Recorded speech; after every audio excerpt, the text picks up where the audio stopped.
हार हुई है। वही जगह जहां रामलला का मंदिर बना, वही जगह जहां 550 साल बाद मंदिर बना, उस सीट पे बीजेपी को वहां की जनता ने हरा दिया है। अब इसके क्या मायने हैं? बीजेपी को हार का सामना करना पड़ा है उस धरती पर जहां भगवान राम का मंदिर 550 साल बाद बना। अब यह देश की जनता तय कर रही है कि उसको क्या चाहिए। यानी राम मंदिर की इंपॉर्टेंस नहीं है राधिका खेड़ा, इसके मायने ये है आप राम मंदिर बनवाइए, 370 हटवाइए, लेकिन जनता कह रही है नहीं, हमें नहीं चाहिए। उस सांसद को, उस पार्टी के सांसद को वहां हरा दिया है चुनाव। अमीश जी देखिए, ठीक है अयोध्या में हम जीते नहीं, पर अयोध्या में हम अगर हारे हैं तो इसका मतलब ये नहीं है कि देश को राम मंदिर नहीं चाहिए था।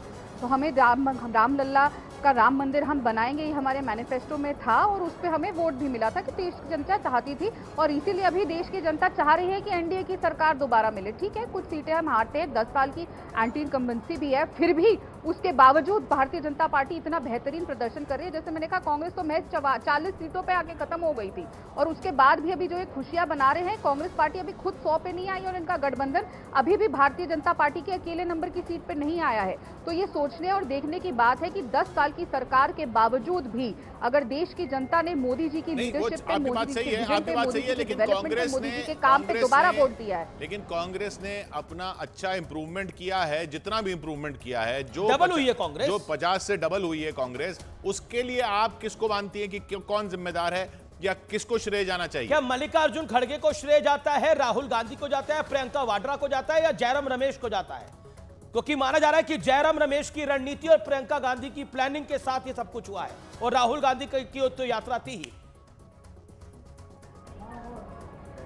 देखिए 10 साल की सरकार भारतीय जनता पार्टी की जब चल रही थी, उसके बाद अगर ये 99 तक भी नहीं पहुंच पाते तो बहुत ही बुरा होता। एक पार्टी जो 54 इयर्स इस देश पर राज करी है, उनकी इतनी बुरी हालत होती कि इतनी भी सीट नहीं आती, तो ये देश के लिए भी अच्छा नहीं होता। थोड़ी बहुत सीटें ऑपोजिशन की आनी चाहिए।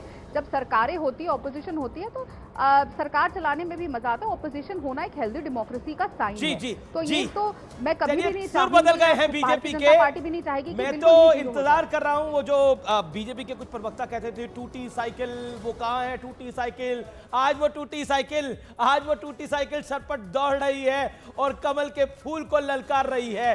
उत्तर प्रदेश में अखिलेश यादव का जादू सिर चढ़ के बोला है, और बहुत बड़ी जीत। राजकुमार भाटी जी, अखिलेश यादव को क्रेडिट जा रहा है।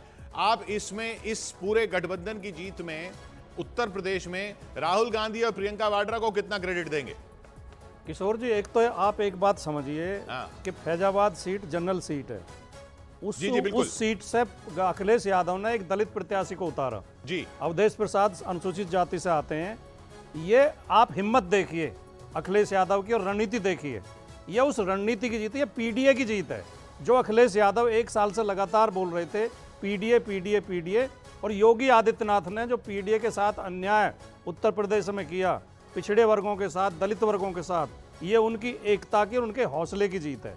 जहां तक आपने सवाल पूछा, इसमें राहुल गांधी को भी श्रेय जाता है। कांग्रेस ने भी बहुत मजबूती के साथ, कांग्रेस के कार्यकर्ता एक सीट पर लगे। वो अलग बात है कि उनका जनाधार कितना था और समाजवादी पार्टी का कितना था, लेकिन दोनों की केमिस्ट्री ने आपस में मिली और दोनों ने मिलकर चुनाव लड़ा। आप कह रहे हैं दोनों को फायदा हुआ? दोनों को फायदा हुआ, कांग्रेस को भी फायदा हुआ। ऐसा नहीं है कि कांग्रेस फायदा लेगी। बड़ी खबर, अश्विनी वैष्णव, विनोद तावड़े बैठक में शामिल है। बीजेपी ऑफिस में, हेडक्वार्टर में एक बड़ी बैठक इस समय हो रही है।